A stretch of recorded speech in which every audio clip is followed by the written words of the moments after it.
कभी कभी मुझे ऐसा लगता है कोई दूसरा इंसान मेरे साथ रहता है। मैं तो सेंसिबल और लॉजिकल बिहेव करना चाहता हूँ या एक्ट करना चाहता हूँ, लेकिन सडनली वो मुझे किसी भी मोमेंट में किसी भी तरीके से ओवर पावर कर लेता है। वो मुझसे कुछ भी nonsense, senseless, idiotic, funny, moronic activities करवा देता है और जब ये कंट्रोल लेके वापस उतरता है तो मैं पूछता हूँ क्या ये मैं था। मैं पूरी कोशिश करता हूँ इससे फाइट करने की, इसको हराने की, पर हर बार या मेजॉरिटी ऑफ टाइम इससे हार जाता हूँ। By great Russian novelist Fyodor Dostoevsky. Welcome to 18 laws of human nature series. Law number 1, master your emotional side. आपका स्वागत है इस सीरीज के अंदर, जिसमें मैं आपको पूरे डिटेल में हेल्प करने वाला हूँ समझने में मानवीय सिद्धांत के 18 नियम। ये सीरीज जैसे 48 लॉज ऑफ पावर बहुत इफेक्टिव थी, 27 लॉज ऑफ सिडक्शन बहुत इफेक्टिव थी,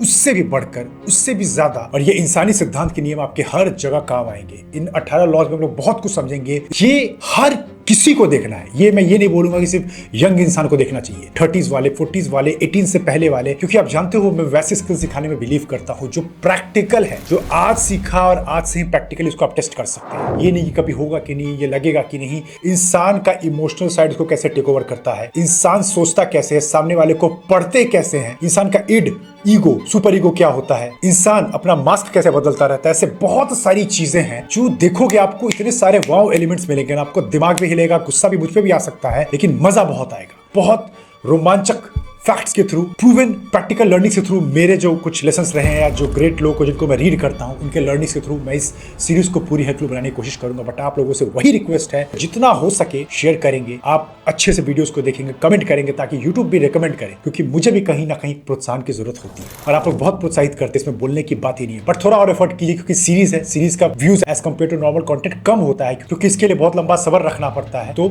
हर वीडियो के नीचे आप मुझे वादा करेंगे, यस लिटरली वादा करेंगे, एक लाइक छोड़ेंगे, एक कमेंट अच्छा सा, प्यारा सा, इफेक्टिव सा, ताकि YouTube को लगे कि यस कुछ इफेक्टिव चीजें बन रही है, कि बड़ी कम्युनिटी के लिए काम किया जा रहा है। अब समझते हैं ये नियम हमें क्या सिखाता है। ये नियम हमें कहता है कि आप कितना भी क्लेम कर ले, कितना भी चिल्ला ले कि मैं एक लॉजिकल क्रिएचर हूं, मैं अपने ब्रेन को यूज करता हूं, मैं साइंस पढ़ता हूं, मैं मैथमेटिक्स का स्टूडेंट हूं, लेकिन आप हद से ज्यादा एक इमोशनल क्रिएचर है। इवन आप नहीं, मैं, greatest writers, actors, entrepreneurs, leaders, world changers, जो भी इस दुनिया में आके चले गए, जो है या आगे आएंगे, emotional part of the brain will always be active for any person. लेकिन इसको ओवरकम कैसे करना है वो मैं आगे समझाऊंगा, क्योंकि ग्रेटेस्ट डिसीजन तभी ले जाते हैं जब आप लॉजिकली सोचते हो, ना कि ज्यादा इमोशंस में बहकर। इसके लिए मैं आपको एक एनालॉजी समझाता हूं, तो रिलेट कर लोगे। आप में से कितने लोग अच्छे अच्छे वीडियोस देखते हो? ऑब्वियसली देखते हो, मेरे भी देखते हो, और बहुत आपने फील भी किया हो कि आदित्य ये वीडियो देख के मुझे लग रहा है टोटली चार्ज अप और अगले 2-3 महीनों में और मेहनत करूंगा, बहुत मेहनत करूंगी, सब कुछ बदल के रख दूंगी या रख दूंगी, जो गलत भी नहीं, मेरे अंदर भी होता है, इवन आज भी होता है। लेकिन आपने चीज फील किया है, लेट्स से कि आप सब चीज प्लान कर लेते हो, रात में एक नोट्स बना लेते हो कि कल मुझे, आप बेड पे सोने भी चले जाते हो 10 से 11 बजे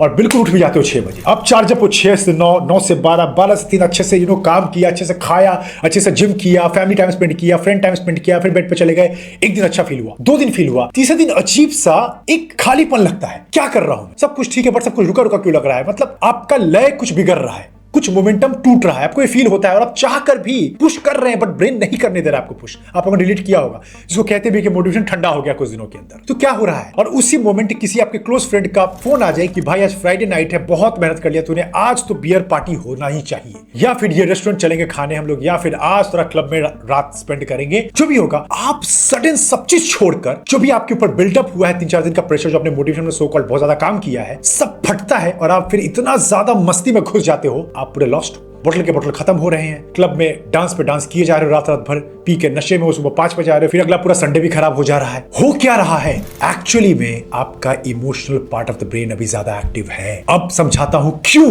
कितना भी कोई क्लेम कर ले, मैं भी क्लेम कर लूं, मैं भी एक बहुत ज्यादा इमोशनल क्रिएचर हूं, मैं समझाता हूं। मैंने कुछ लिखा है इवोल्यूशन के फैक्ट से, क्योंकि मैं मानता हूं बहुत सारे आंसर्स हमें तभी मिल सकते हैं जब हम इवोल्यूशन का पन्ना खोलें, जब हम ह्यूमन हिस्ट्री को समझें, जब हम अर्थ की हिस्ट्री को समझें, क्योंकि बहुत चीजों के पीछे एक फिलॉसफी बहुत ज्यादा काम करती है, which is cause and effect. अगर कुछ हुआ है तो कॉज भी होगा। तो यहाँ पे एक बेसिक हिस्ट्री मैंने लिखा है, बनाया है कुछ अबाउट अर्थ एंड ह्यूमंस। तो अब समझिए इस चीज को। अभी हम लोग रहते हैं 2021 में, गौर से सुनना इस पार्ट को, स्किप मत करना बिल्कुल भी। 60 से 80 लाख साल पहले हमारे कॉमन एंसेस्टर्स ह्यूमंस आए, जिनको हम लोग अफ्रीकन एप्स बोलते हैं। लगभग 44 साल पहले फर्स्ट प्राइमेट्स देखे गए। प्राइमेट मतलब कि जिनका हमारी तरह एक बेसिक स्ट्रक्चर है, face, eyes, hands, legs. 18 lakh साल पहले एक ह्यूमन की प्रजाति आई, which are called hominids, homo erectus, जो कि अपने दो पैर पर चलने लगे। मतलब 4 पैर से हम लोग 2 पैर पर आ गए 18 लाख साल पहले, और वो पूरे अफ्रीका और एशिया में फैल गए। पत्थर के औजार लगभग 25 लाख साल पहले देखे गए। 16 लाख साल पहले फायर का एविडेंस पहली बार देखा गया। इमेजिन करो 16 लाख साल पहले। अभी और बने रहिए। 15 लाख साल पहले एक हैंड एक्स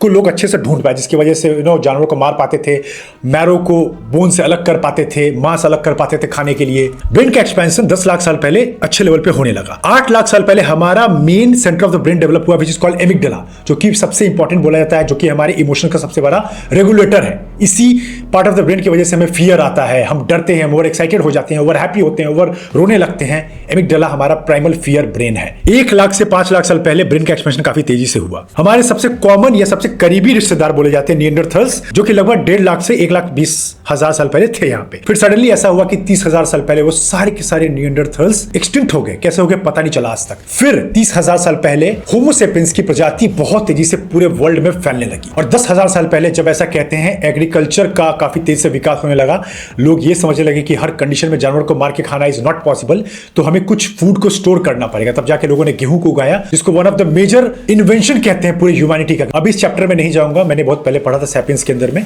कि जब गेहूं आया तो लोग मजबूत की जगह कमजोर बनने लगे, क्योंकि लोग खाने पर डिपेंड हो गए। उनको पता था कि हम उगाकर खाने को सालों भर रख सकते हैं। और फिर देखा गया बहुत एविडेंस के थ्रू, ब्रेन रिसर्चेस के थ्रू, कि इंसान का दिमाग चलना शुरू हो रहा है अच्छे लेवल पे। और फिर 3000 साल पहले फिलोसफी आना शुरू हुई। लोग अच्छे फिलोसफर्स आए, सोक्रेटिस, प्लेटो, एरिस्टोटल, एपिक्टेटस, मार्कस ऑरेलियस, और भी बहुत लोग आए। तो मैंने इतना लंबा स्टोरी आपको क्यों सुनाया? बस एक चीज समझाने के लिए, मैथ बेसिस पे। चलिए मान लेते हैं पहला एविडेंस देखा गया। पहला एविडेंस के लिए कुछ प्रूफ मिला 80 लाख साल पहले इंसान का, जो सबसे क्लोजेस्ट एंसेस्टर थे। इंसान होमो सेपियंस की बात नहीं कर रहा हूं मैं, एक देखा गया कि कोई मल्टी सेल्यूलर ऑर्गेनिज्म है। ह्यूमंस तो प्रॉपर्ली 44 लाख साल पहले आने लगे। तो इस तरह अगर हम 10,000 साल को मान लेते, हमारा ब्रेन एक्सपेंशन शुरू हुआ, अच्छे से दिमाग को यूज कर पा रहे थे as compare to another animals, तो 10,000 साल को अगर 80 लाख से डिवाइड करेंगे हम लोग, मेरे सामने कीजिए, तो ये आएगा 0.00125। इसको परसेंटेज में कन्वर्ट करते हैं, 0.00125 into 100, यानी कि 0.12% आपका ब्रेन सिर्फ लॉजिकल है। समझो इस डीप लर्निंग को। 100% में 99.88% आपका ब्रेन फुल इमोशनल है। समझो। और लॉजिक की जो आप लोग चिल्लाते हो बहुत लोग कि हम लॉजिकल हैं, इंसान बहुत बड़ा इमोशनल क्रिएचर है। कोई भी ब्रांड आपको खुद सेल करना चाहते हो, कभी लॉजिकली सेल नहीं करते हैं। कोई भी लीडर एक मास लेवल का इन्फ्लुएंस क्रिएट करता है, वो कभी भी लॉजिकली नहीं करता है। तो आपने विटनेस किया क्यों हम इतने ज्यादा इमोशनल है। लेकिन हाँ, इमोशनल होना बहुत जगह गलत नहीं है, पर हाँ मेजॉरिटी केसेस में इमोशनल होना आपको ग्रोथ नहीं दिलवा पाएगा। क्योंकि आप जानते हो मेरी लर्निंग का कोर एसेंस मैं हर बार सिखाता हूं, आपको दोनों साइड का मास्टरी करना है, लॉजिकल साइड और इमोशनल साइड। आप ये भी नहीं चिल्ला सकते कि मैं बहुत इमोशनल क्रिएचर हूं, मैं बहुत मिला के चलता हूं, बहुत प्यारा इंसान हूं, या फिर बहुत नहीं बोल सकते कि मैं दिन भर लॉजिक, मैथ, सम, कैलकुलेशन इसी में डूबा रहता हूं, या हर चीज को लॉजिक बेसिस पे करता हूं, मैं बहुत एनालिटिकल हूं, मैं बहुत रैशनल हूं, तार्किक हूं। नहीं। तो तभी आपने नोटिस किया है कि नहीं, आप में जो लोग फिलोसफी पढ़ते हैं वो समझते होंगे कि क्यों फिलोसफी का मेजर ओरिजिन ग्रीस में ही रखा गया। बड़े बड़े फिलोसफर्स एरिस्टोटल, प्लेटो, सोक्रेटिस, इवन स्टोइक फिलोसफी के फाउंडर्स मेजॉरिटी ग्रीस से ही आ रहे थे। या फिर आपने एक बुक पढ़ी होगी the richest man in Babylon. तो क्यों वहां के लोग को बहुत सोफिस्टिकेटेड कहा गया, और ऐसे लोग जो अफ्रीका में थे उस वक्त, उनका कोई डेवलपमेंट नहीं हो पा रहा? क्योंकि rationality requires you to sit down on the table और sit down in the silence. जब आपको अच्छा खाना मिल रहा है, अच्छा पानी मिल रहा है, हवा मिल रहा है, तभी आपका दिमाग चलेगा। इमेजिन विथ मी, कोई एशिया का जंगल है, आज से 20,000 साल पहले आप एक कबीले में रहते हो, आपका एक छोटा सा 50 लोग का कबीला है, लेकिन उस कबीले के बाहर हर वक्त खतरा मंडरा रहा है। बड़े बड़े कोबरास, बीच से फाड़ देने वाला भालू, या कोई टाइगर, इन्हीं नेचुरल डिजास्टर, रात में बहुत सारा मच्छर काटने से डेंगू, मलेरिया, इतने सारे पैंडेमिक्स। तो उस समय बताइए कि इंसान शांत बैठ सकता था? क्या पॉसिबल था? अगर वो शांत बैठ जाता तो उसी वक्त मारा जाता। उसका फियर मोड हर वक्त एक्टिव रहता था। 3 मोड पे इंसान चलता था, तभी जाके बोलते हैं amygdala is the root part of the brain, and जो ब्रेन का सबसे पहला पार्ट जो डेवलप हुआ था amygdala, which is response for fear. तभी आपने देखा हो कि जब हम एक्साइटेड होते हैं या फिर हमें डर लगता है तो हमारे बॉडी में सबसे ज्यादा हार्मोन जो रिलीज होती है विच इज कॉल्ड एड्रेनलिन, जिसको रश हार्मोन बोलते हैं। मतलब कि इस केस में इंसान के पास 3 केस होता है, या तो वो फाइट करता है, या तो वो फ्लाइट करता है, या तो वो फ्रीज हो जाता है। अपने से कमजोर को मार देगा, अगर कोई मजबूत होगा तो वहां से भाग जाएगा, और उसको कुछ समझ नहीं आ रहा तो फ्रीज हो जाएगा। यही होता आया है। मतलब सिंपल भाषा में उस वक्त इंपल्स और एक्शन में डिफरेंस नहीं था। तभी आज कहते भी ना कि जो इंसान शांत होकर सोच सकता है, जो इंसान शांत बैठ सकता है, वही बहुत आगे आ सकता है। क्यों? क्योंकि मेरे पास इंपल्सिव थॉट्स आ रहे हैं, पर मैं सडनली रिएक्ट नहीं करता हूं, सडनली वो करने नहीं चला जाता हूं। मैं अपने को समझाता हूं मैं एक ह्यूमन हूं, मैं एक एनिमल नहीं हूं। लेकिन हम लोग पहले एनिमलिस्टिक टेंडेंसी पर ही चलते थे, इसी वजह से हमारा इमोशनल पार्ट हम पे ओवर पावर कर चुका है। तो यहां तक वो क्लैरिटी मिली कि आदित्य तुमने अच्छे समय समझा दिया इवोल्यूशनरी साइकोलॉजी के थ्रू कि हमारे अंदर क्यों इतना ज्यादा इमोशनल पार्ट हमारा एक्टिव है। लेकिन हाँ, बहुत जगह ये गलत भी नहीं होता इमोशंस। मैं क्या कह रहा हूं बार बार समझिए, हमें दोनों का बैलेंस चाहिए, लॉजिक और इमोशंस। जो इन दोनों को नहीं बिठा सकता, फॉर एग्जांपल मैं एक बिजनेस बनाना चाहता हूं, तो मैं सिर्फ लॉजिकली बोलूं कि इतने लोगों को हायर कर लूंगा, इतने पैसे कमा लूंगा, इतने सेल्स लाऊंगा, तो ये हो जाएगा। लेकिन अगर मेरा डीपर व्हाई क्लियर नहीं है, मैं क्यों बनाना चाहता हूं, जैसे KGF 2 याद है ना, अपनी मां से किया हुआ वादा, वो इमोशनल रीजन था, तभी जाके वो उस चीज को लॉजिक में कन्वर्ट कर पा रहा था। इतने लोगों को जोड़ना, अपने लिए पावर बनाना, पैसे जोड़ना, तो ये दोनों का कॉम्बिनेशन जिसके पास है वही आगे आ सकता है या आ सकती है। सो मैं ये नहीं कह रहा हूं इमोशनल साइड गलत है, बट आपको इसको ओवर पावर करना होगा, ये आपकी सवारी ना करे। This is the learning of this law. Even आप किसी से प्यार बहुत ज्यादा करते हो तो आप लॉजिकली नहीं सोच सकते हो, आपको अपना इमोशनल साइड बाहर रखना होगा। इवन आप किसी से हेट करते हो, आप लॉजिकली हेट नहीं कर सकते, लॉजिकली तो हेट ही नहीं कर पाओगे। आप देखोगे यार वो भी इंसान है, मैं भी इंसान हूं, दोनों मर जाएंगे, तो लॉजिकली तो लड़ाई होनी नहीं चाहिए। बट इमोशन हाई है, उसने मेरा गाड़ी को ऐसे ठोका, उसने मुझे ऐसे बोला, ईगो की वॉर है, समझ पा रहे हो आप? या फिर मान लीजिए साइंटिस्ट कम्युनिटी के बीच जेलसी ना हो एक हेल्दी लेवल पे, या कंपटीशन, तो क्यों कोई इन्वेंट करेगा? अगर मुझे पता है कि ये किसी ने बल्ब ढूंढ लिया, अब जिंदगी सेट है, क्या करना मुझे, मैं नहीं करूंगा एफर्ट। लेकिन मुझे पता है उसने अच्छा किया तो मुझे उससे भी अच्छा करना है भैया, I would put my best. इस तरीके से हर फील्ड में डेवलपमेंट भी होता है, चाहे वो कार इंडस्ट्री हो, हाउसिंग इंडस्ट्री हो, लैपटॉप इंडस्ट्री हो, किसी भी फील्ड में। तो यहां तक आपको पूरा पिक्चर मिल चुका है कि आदित्य, मैं ये समझ चुका हूं कि मैं एक इमोशनल क्रिएचर हूं, मेरे अंदर लॉजिक भी है, पर मुझे अपने गोल को हासिल करना है ना, तो मुझे अपने लॉजिक वाले बटन को ऊपर रखना होगा, तभी जाके मैं कुछ अच्छे अच्छे डिसीजंस ले पाऊंगा या ले पाऊंगी। साथ में मुझे इमोशंस का भी बैलेंस रखना है। Am I right till here? So अब यहां से हम लोग 3 स्टेप में डिटेल में समझेंगे कैसे आप अपने इमोशंस वाले घोड़े को आप चलाएंगे, ना कि वो आपको चलाएगा। क्योंकि याद रखना, दुनिया में जो भी क्रांति लाया है किसी भी फील्ड के अंदर, या लाएगा या ला रहा है या ला रही है, वो अपने इमोशंस का मास्टर है। वो इस पार्ट को डिनाई नहीं करता है, वो इस चीज को रूल करता है, वो इस चीज को देखता है अवेयर, खुली आंखों से उस पर विचार करता है। वो भी बोलता है कि मेरे अंदर फॉर एग्जांपल ओवर एक्साइटमेंट आ रहा है, ओवर गुस्सा आ रहा है, ओवर बुरा फील हो रहा है, बट वो देख रहा है। ये कैसे करना है, एक टॉप थिंकर की तरह, एक टॉप परफॉर्मर की तरह हम लोग अब 3 स्टेप में डिटेल में समझने वाले हैं। बट आगे बढ़ने से पहले 9 के 9 वर्कशॉप लाइव हो चुके हैं on self paced basis. Combo से आपको और ऑफर मिल जाएगा। आपको किसी भी इंसान को पहचानना, उनके डार्क मोटिव बिहेवियर को, देन डार्क साइकोलॉजी, अगर आपको कम्युनिकेशन स्किल की मास्टरी करनी है, देन उसका भी एक वर्कशॉप है। आपको किसी को ट्रैक करना है डेटिंग बेसिस, क्योंकि फरवरी का मंथ भी चल रहा है। आपको कंटेंट क्रिएशन में वायरल जाना है without doing any kind of cringe, तो उसके लिए भी the next social media sir, और भी ऐसे बहुत सारे मैं नाम नहीं ले पाऊंगा, आप लोग देख लीजिए। बट बहुत दिल लगा के वर्कशॉप बनाए जाते हैं। थोड़ा सा मैं प्राइस बैरियर रखता हूं क्योंकि मेरी भी टीम है और हाई क्वालिटी प्रोडक्शन का कॉस्ट आता है। पर हाँ, ये बैरियर रखने का एक और रीजन है कि मैं उन्हीं लोग को इनवाइट करना चाहता हूं जो लोग सीरियस है, जो बोलते कि yes Aditya, now I am ready, मैं इस बैरियर को पार करके अब रेडी हूं सीखने के लिए। सो जाइए, रेबल्स यूनिवर्सिटी बनाने के पीछे मेरा काम ही यही था कि ऐसा प्लेटफॉर्म बनाया जाए कि हर इंसान, कोई भी डीप लर्निंग से और स्पेशली प्रैक्टिकल स्किल्स से दूर ना रहे। क्योंकि कॉलेज और स्कूल में बहुत सारे आप बुकिश नॉलेज ले लोगे, लेकिन रियल लाइफ में रियल नॉलेज ही काम आएगा, ये आप भी जानते हो। कोई भी हेल्प चाहिए, व्हाट्सएप पे टीम एक्टिव है, ये रहा नंबर, एडिटर साहब यहाँ लगा दीजिएगा और जाके फायदा उठाइए इन सब का। लास्ट में मैं आपको 1-on-1 के बारे में बता दूंगा। अब आगे बढ़ते हैं। सो अब यहां से समझते हैं कि कैसे हम इमोशनली ज्यादा डेवलप हो पाए। क्योंकि ये नहीं करोगे आप तो, जैसा मैंने इतनी सारी कहानियां और बातें आपको बताई, लाइफ में बहुत जगह आप स्ट्रगल करने वाले हो। 3 स्टेप्स होगा, ज्यादा कॉम्प्लिकेट नहीं करूंगा मैं, तीनों को अच्छे समझते हैं। सबसे पहला तरीका है which is to become more and more vigilant और अवेयर अबाउट योर इमोशंस। आप जिस चीज को देख नहीं सकते, जिस पे कॉन्शियस अटेंशन नहीं डाल सकते, वो चीज बदल ही नहीं सकती है।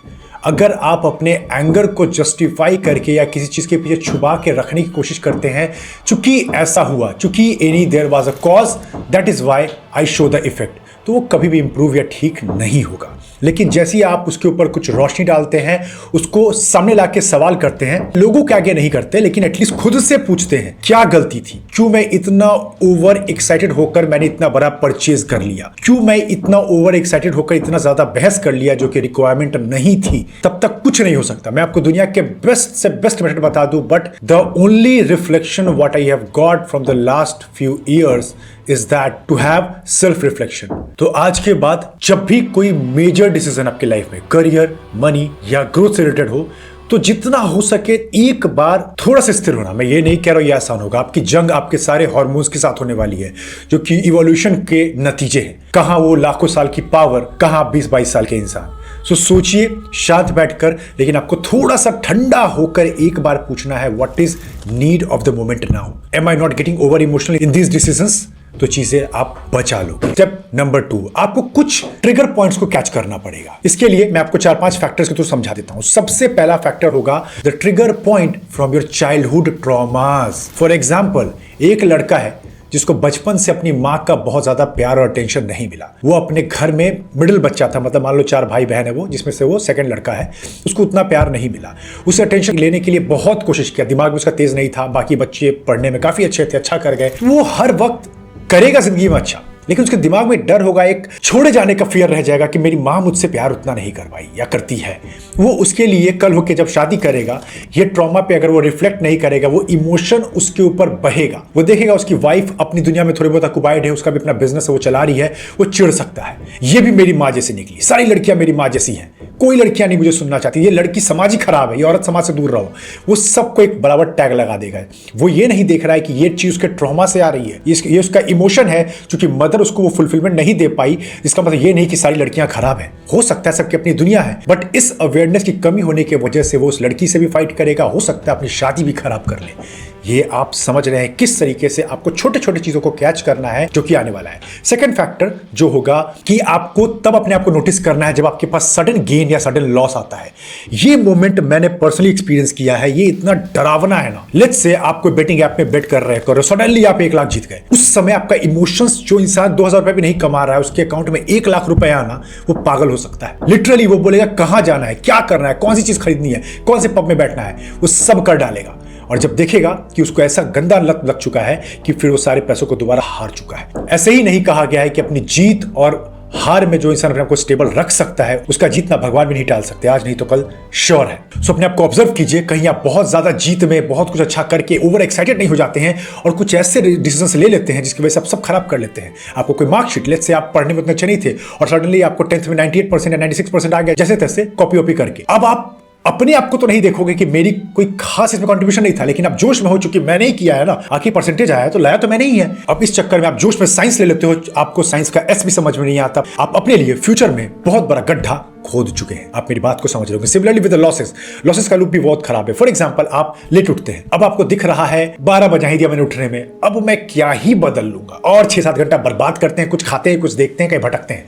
आप इस तरह को नहीं देख पा रहे, थोड़ा ठंडा होकर 5 मिनट में दिमाग को ठंडा करके मेडिटेट करके, अभी मेरे पास 7 घंटे बचे हैं, 7 घंटे में अगर मैंने इफेक्टिवली 5 घंटे भी काम कर लिया, मैंने अपने दिन का 70% अच्छा यूज कर लिया। ये होता है सडन लॉस और सडन गेन में अपने आप को कंट्रोल बेसिस पर रखना। थर्ड फैक्टर, आपको अपने आप को नोटिस करना होगा राइजिंग प्रेशर में आप कैसे बिहेव करते हैं। अगर मैं आपसे बोलूं किसी इंसान का बेस्ट माइंड या बेस्ट बिहेवियर चेक करना, आप कब चेक करोगे? उसके अच्छे मूड में, उसके अच्छे दिनों में, वो उस समय बेस्ट लाइफ जी रहा है या जी रही है, वो तो अच्छा ही बिहेव करेगा ना। किसी भी इंसान की उसकी फितरत चेक करनी है, उसके ऊपर जब प्रेशर बढ़े, जब वो अपने अनकॉन्शियस पैटर्न में जा रहा हो, तब उसको नोटिस करने की आदत डालिए। वो ऐसे ऐसे अपने पैटर्न्स रिवील करेगा ना या करेगी, आप ऐसे कैच करोगे, आपको मेहनत भी नहीं करना पड़ेगा। जैसे मैं बहुत बार देखता हूँ, बहुत लोग बोलते हैं मैं ना मोह माया से मुक्त हूँ, मुझे ज्यादा चीजों का शौक नहीं है, बट जैसी कोई वीडियो प्ले होता है जहां पे कोई यूट्यूबर या कोई अच्छा क्रिएटर या लेट्स से कोई भी बड़ा एंटरप्रेन्योर कोई अच्छा चीज खरीद रहा है, वो बोलता है काश ये मेरे पास होता, सडनली वो इस चीज को रिफ्लेक्ट कर रहे हैं। वो कहना तो चाहते हैं नहीं मैं लाइफ से सेटिस्फाइड हूँ, नहीं कुछ चाहिए, लेकिन देखते ही मन में तलब उठती है, काश ये सुपर बाइक होती, काश ये कार होता, काश इतने बड़े बड़े बंगले होते।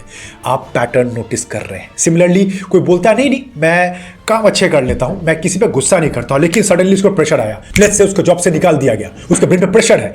अब उसको नोट करो, देखो अपनी बीवी से, अपने बच्चे से, अपने फ्रेंड से, वो अपने सर्कल से कैसे बात करता है, ये उसका रियल बिहेवियर है। अगर आप ये कैच कर लोगे, आप समझ जाओगे कोई कितना इमोशनल है और कितना फेक कोई कर रहा है, इवन आप भी। Fourth one, beware of the inflaming individuals. हम सब ना कुछ ऐसे इंसानों को जानते हैं जो हमारे इमोशंस को बहुत हाई लेवल पर ट्रिगर करते हैं। ये इमोशंस अच्छे भी होते हैं, ये इमोशंस खराब भी होते हैं। अब जैसे मान लीजिए आप अच्छा पढ़ाई कर रहे हैं, आप खराब नहीं कर रहे हैं, लेकिन आपके एक ताऊ जी हैं जो आपसे हेट करते हैं, कहीं ना कहीं बोलेंगे नहीं, ऑब्वियसली इंसान बोलता थोड़ी मुंह पर आकर, बट आप नोटिस करते हो कि अपने बच्चे को सुपीरियर फील करवाने के लिए आप किससे तो बात नहीं कर सकते डायरेक्टली, तो आपके माँ बाप के अंदर वो कुछ चीज शो करते हैं, बेसिकली फीड करते हैं। फॉर एग्जाम्पल लेट्स से आपको किसी अच्छे तरीके से स्कॉलरशिप मिल गया, तो आपके ताऊ जी आके बोल सकते हैं आपके पिताजी को कि हाँ बिट्टू को तेरे मिल गया है स्कॉलरशिप, ठीक है, पर मेरा बच्चा ना खुद से कर रहा है सब कुछ, तेरे बच्चे को अच्छा वो कर रहा है, उसको मना नहीं कर रहा हूं, पर मेरे बच्चे ने कभी मेरे से सपोर्ट नहीं मांगा, जहां तहां से पैसे जोड़ के खुद के लिए किया। अब आपको लग रहा है यार यहाँ तो ये इमोशंस का इन्फ्लेक्शन बहुत डीप जा रहा है और आपको यहाँ पर रोकना पड़ेगा, क्योंकि अगर आपके पिताजी का रैशनैलिटी हाई नहीं है, जो कि ऑब्वियसली मेजॉरिटी ऑफ पीपल का कभी नहीं होता, आप फंस जाओगे। सो नोट कीजिए ऐसे लोगों को जो आपके आसपास के लोगों को जो आपको इफेक्ट करते हैं, कितना इमोशंस डाल रहे हैं। कोई लेट्स से ऐसा आपने गुरु को ऑनलाइन फॉलो कर रखा है जो आपको प्रैक्टिकल बातें नहीं बता रहा, बस आपके अंदर हवा भर रहा है, तो ये कर जाएगा, तो दुनिया जीत जाएगा, तो मर्सिडीज जीत लेगा 1 साल में। रुक जाओ, थम जाओ। ऐसे बहुत सारे स्कैम्स होते हैं मार्केटिंग के अंदर और बिजनेस के अंदर, बच के रहिएगा। जहां भी इमोशंस को ज्यादा इंडल्ज किया जा रहा है और रैशनैलिटी से आपको दूर किया जा रहा है, आप फंसने वाले हैं। एंड लास्ट फैक्टर इसके अंदर है which is beware of the group effect. मेरे one of the favourite philosopher है फ्रेडरिक नीचा, उनकी एक बहुत ही पावरफुल क्योट है, उसको सुन लीजिए आप, कि कभी भी लॉजिक को एक्सपेक्ट करना है ना तो एक इंसान से उम्मीद कीजिए, भीड़ से आप कभी भी लॉजिक का उम्मीद नहीं कर सकते हैं। कहने का मतलब है जितने भी मास मर्डर्स, जितने भी मास क्राइम्स रिसेंटली बांग्लादेश में जो हुआ आपने देखा होगा, ये सब मास ही करता है। मास का कोई ईमान नहीं होता। एक बोलते हैं ना कि मास जब एक साथ हो जाए तो किसी भी हद तक वो गिर सकता है। तो जब भी आप डिसीजन को लेने वाले हैं, इमोशनल वाले, तो देखिए कि आपके आसपास के सराउंडिंग तो आपके ऊपर नहीं इफेक्ट डाल रहे हैं। प्लीज से भी नए कॉलेज में गए हैं, आपको पैसों की जरूरत है फॉर योर कोचिंग, और लेट्स से कि आप कोचिंग प्रिपेयर करके और अच्छे से क्रैक करना चाहते हैं कोई एग्जाम, लेकिन चूंकि आपके सर्कल में सब 2 लाख की बाइक खरीद रहे हैं, बाइक करके आप चीजों को इतना ज्यादा इंडल्ज कर लेते हैं, आप ग्रुप बायस में फंस चुके हैं, आपका दिमाग काम नहीं कर रहा है। अपने आप को रोकिए, ये ग्रुप का इफेक्ट सीरियस है। हम सब ह्यूमंस हैं और ह्यूमंस हम सब चाहते हैं सोसाइटी में एक्सेप्टेबल हो, तो वही करना चाहेंगे जो सोसाइटी करता है, पर आपको अपना इंडिविजुअल रैशनलिस्टिक तर्कवादी माइंड, बुद्धि को जिंदा रखना होगा। सो ये था स्टेप नंबर 2। और स्टेप नंबर 3 में आपको एक बैलेंस फाइंड करना है बिटवीन रैशनैलिटी एंड इररेशनैलिटी। मैंने आपको क्या कहा, जो इंसान दोनों साइड को अपने समझता है, अपने इमोशंस का भी मास्टर है और रैशनैलिटी का भी, वही इस दुनिया में आगे जाएगा। जो सिर्फ रैशनैलिटी करता है वही फंसेगा, जो सिर्फ इमोशंस कहता है वो तो और गंदा फंसेगा। फॉर एग्जाम्पल अभी आप करंट की दुनिया में रहते हैं, बस आप करंट ट्रेंड्स को देखते हैं, पर अगर आपको हिस्ट्री का थोड़ा भी आइडिया हो ना, जब मेडिवल पीरियड के बाद इटली में लगभग 1350 ईस्वी से लेकर 1600 तक रेनेसेंस का टाइम आया था, पुनर्जागरण, मतलब वापस से क्रिएटिविटी, आर्ट, कल्चर, सब चीज थ्राइव होने लगी। ग्रेट फिलोसोफर्स आए ब्रिटेन के अंदर, ग्रेट फिलोसोफर्स आए इटली के अंदर, फ्रेंच के अंदर, जर्मनी के अंदर, इंग्लैंड के अंदर।